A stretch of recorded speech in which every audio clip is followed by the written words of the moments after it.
नमस्कार, NMF news पर आप सभी का बहुत स्वागत। मैं हूं आपके साथ अभिषेक पुंडीर। बिहार से लेकर दिल्ली तक बवाल मचा है कि क्या नीतीश कुमार एक बार फिर से पलटी मारने वाले हैं। हालांकि प्रधानमंत्री नरेंद्र मोदी के पैर भी छू चुके हैं, मंच से कह चुके हैं कि गलती हो गई थी, अब इधर उधर नहीं जाएंगे। लेकिन उसके बावजूद भी ऐसा क्या हुआ कि लालू यादव को कहना पड़ा कि आपके लिए दरवाजे खुले हैं, और वो तब कहना पड़ा जब तेजस्वी यादव के द्वारा कह दिया गया कि चाचा जी के लिए अब दरवाजे नहीं खुलेंगे, वो दरवाजे बंद हो चुके हैं। तो क्या, पहली बात तो पहला सवाल तो ये कि क्या लालू प्रसाद यादव तेजस्वी यादव से ऊपर जाकर ये ऑफर उन्होंने दिया है? दूसरी बात यह कि क्या नीतीश कुमार को लेकर दोनों भिड़ गए हैं? और तीसरा सवाल यह कि क्या लालू परिवार को सिर्फ कुर्सी चाहिए, उसके लिए कुछ भी करना हो? कहानियां तीनों चल रही हैं, कौन सी सही है हमारे सहयोगी, वरिष्ठ सहयोगी पंकज प्रसून बताएंगे। लेकिन सबसे पहले बताइएगा सर, शुरुआत कहां से हुई? शुरुआत यहां से हुई कि लालू परिवार में चल क्या रहा है। बाप बेटे में सब कुछ ठीक है ना। लालू और तेजस्वी में यकीन नहीं होगा। बाप बेटे में अलग अलग राय कैसे हो सकती है, लेकिन मैं सबूत के साथ बताता हूं जी। जो लालू खेमे के लोग हैं, यानी जो पुराने लोग हैं, वो कह रहे हैं दरवाजे खुले हैं। जैसे सबसे पहले भाई वीरेंद्र लालू यादव के बहुत करीबी समझे जाते हैं। उन्होंने कह दिया कि समाजवादी कब एक साथ आ जाए किसी को नहीं पता। फिर एक शकील अहमद खां है, बुजुर्ग नेता है, वो कांग्रेस के, अभी फिलहाल कांग्रेस में है, वो भी लालू यादव के करीबी। वो कह रहे हैं कि नीतीश जी गांधी जी को फॉलो करते हैं, गांधी के साथ उपदेश अपने टेबल पे रखते हैं, तो एक गांधीवादी गोडसेवादियों के साथ कैसे मिल सकता है? वो एक न एक दिन तो हमारे पास आएंगे। अब लालू यादव, इन दोनों के बयान के बाद तेजस्वी यादव ने कह दिया कि हमारे लिए दरवाजे बंद हैं। तब लालू को उतरना पड़ा और उन्होंने कहा कि नीतीश के लिए हमारे दरवाजे खुले हैं, वो कोई पराये थोड़ी ना है, वो अपने ही है। पुराने गिले शिकवे जो कुछ हुए उसे मैंने माफ कर दिया। नहीं, राजनीति में तो माफ कर ही दिया जाता है ना सर। हाँ, अब इससे खुला ऑफर लालू यादव स्वयं आके जब बोल रहे हैं तो फिर क्या है। लेकिन तेजस्वी यादव आज भी मना कर रहे हैं। तेजस्वी कह रहे हैं कि नीतीश चाचा के लिए मेरे दरवाजे बंद हैं। बिल्कुल। अब मैं बताता हूं लालू परिवार में क्या चल रहा है। ये तो बयानबाजी हुई अलग अलग, क्योंकि लोग यकीन नहीं करते ना कि तेजस्वी से लालू बहुत ज्यादा खुश नहीं है। लालू यादव को ऐसा प्रतीत हो रहा है कि तेजस्वी अब अपने मन की करने लगे हैं, और तेजस्वी जिन लोगों से गाइड हो रहे हैं वो पार्टी का भट्ठा बैठा देंगे। लालू अपने करीबियों से अक्सर कहा करते हैं, ये जो गुड़गांव वाले संजय यादव हैं, उसने पूरी तरह कैप्चर करके रखा है तेजस्वी को। तेजस्वी को बिहार में रहने नहीं देता। वो कभी नोएडा घुमाता है, कभी दिल्ली घुमाता है, कभी बेंगलोर घुमाता है, कभी मुंबई घुमाता है। तो राजनीति कौन करेगा यहां? और इस तरह प्रवासी राजनीति लालू यादव को पसंद नहीं कि आए, ट्विटर पे कुछ लिख दिया, बयान दे दिया और चले गए। वो चाहते हैं कि तेजस्वी यादव गांव गांव घूमे, जनता के बीच अपने कार्यकर्ताओं से मिले। यही बात है, यहीं से अंतर आ रहा है। तेजस्वी की पत्नी दिल्ली की है, आपको पता है। तो दिल्ली में उनका बहुत समय गुजरता है, तेजस्वी यादव का मैं बोल रहा हूं। और इससे बिहार में जो राजनीति का कामकाज है वो प्रभावित हो रहा है। दूसरी और महत्वपूर्ण बात यह है कि लालू यादव को लगता था कि तेजस्वी को हम आगे करेंगे और मेरे बाकी सारे परिवार के सदस्य हैं उनको वो एक साथ लेकर चलेंगे, एक साथ बांध के चलेंगे। लालू यादव जब जेल में थे तो इनके एब्सेंस में लालू परिवार में क्या हुआ? तेज प्रताप यादव की पत्नी छोड़ के गई, और गई भी किस कंडीशन में? मीडिया में बयान देके जबरदस्ती धक्का मार के। तेजस्वी ने परिवार संभाला उस वक्त? नहीं संभाला, जाने दिया, जो हो रहा था वो होने दिया। तेज प्रताप यादव को सहयोगी के रूप में इन्हें रखना चाहिए था, पर क्या तेजस्वी ने रखा तेज प्रताप यादव को? उनके अपने लोग, तेजस्वी यादव के अपने लोग तेज प्रताप यादव के बारे में क्या क्या नहीं बोले। यहां तक कि उनको एक तरह से नॉन सीरियस पर्सन, एक तरह पगला टाइप का घोषित कर दिया कि वो तो ऐसा ही है। और ये अपने लोगों ने, तेजस्वी के अपने करीबी लोगों ने किया।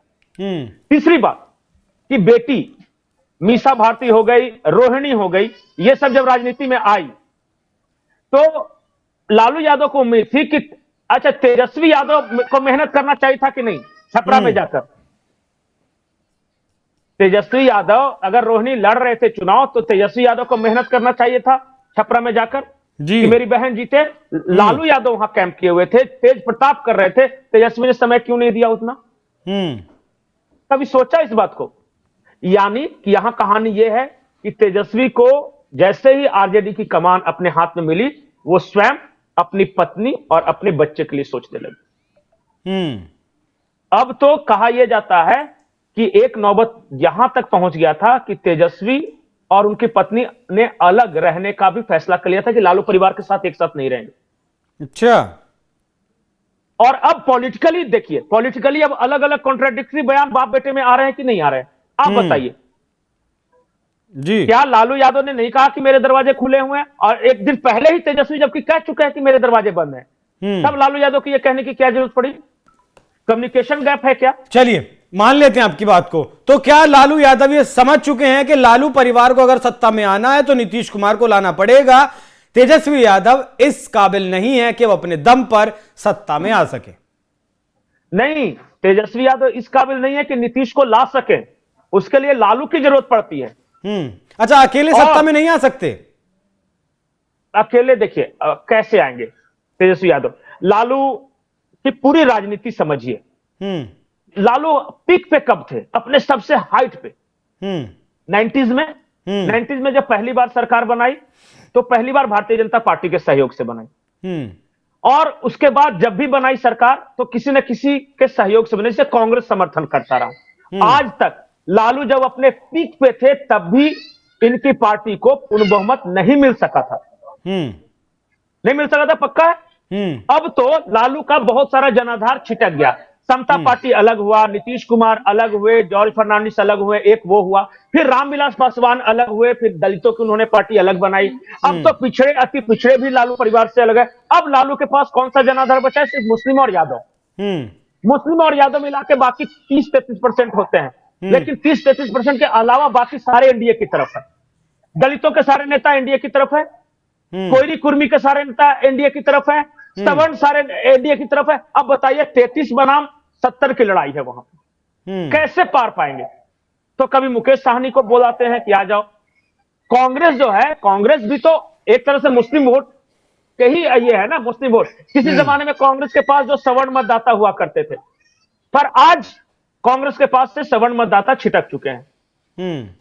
तो इस समीकरण से नहीं जीत रहे। जब तक नीतीश इनके साथ आकर जुड़ते नहीं, इनकी सरकार नहीं बनती। ठीक है, ये है समीकरण। तो ये दोनों इस ऑफर पर दोनों बाप बेटों में तकरार है? ये तकरार नहीं है, नहीं तकरार नहीं है, डिफरेंस ऑफ ओपिनियन है। जैसे ही आप तकरार बोलेगा तो बहुत सारे बिहार के लोग सोचेंगे कि दोनों में झगड़ा हो गया। झगड़ा नहीं है, वैचारिक मतभेद। जिस तरह नहीं, तेजस्वी नौजवान हैं, उन्हें लगता है कि हम अकेले जीत जाएंगे। लालू यादव समझदार है, प्रैग्मेटिक है, उन्हें पता है कि नीतीश के बिना नहीं जीत सकते, इसलिए एक ने दरवाजे खुले रखे, दूसरे ने कह दिया कि बंद है। बस इतना अंतर है दोनों।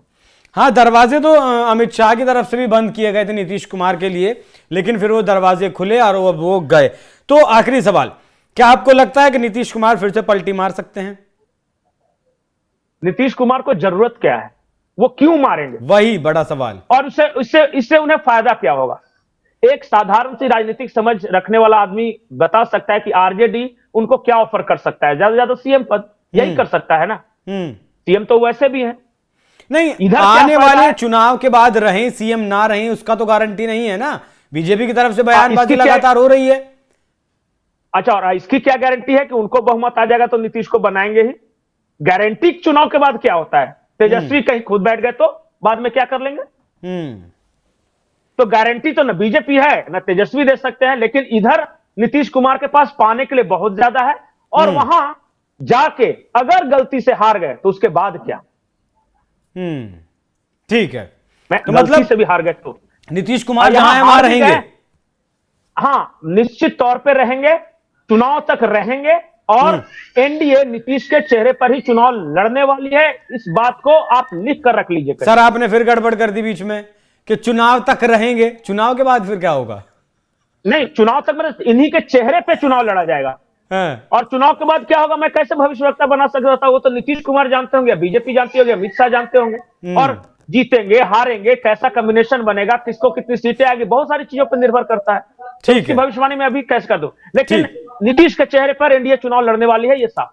ठीक है, ठीक है, ठीक है, बहुत बहुत धन्यवाद। तो विचार अलग अलग हैं। लालू प्रसाद यादव नहीं चाहते कि तेजस्वी यादव प्रवासी राजनीति करे। तेजस्वी यादव को करनी चाहिए, बिहार की राजनीति, बिहार में रहना चाहिए। और शायद इसी वजह से लालू यादव इस बात पर जोर दे रहे हैं कि नीतीश कुमार अगर वापस फिर से आ जाते हैं लालू परिवार के साथ, तो कम से कम तेजस्वी यादव डिप्टी सीएम हो सकते हैं, कुछ काम कर सकते हैं, जनता की नजर में अपनी छवि बना सकते हैं। आप क्या कुछ कर सकते हैं वो तो आप तभी दिखाएंगे ना जब आप सत्ता में आएंगे।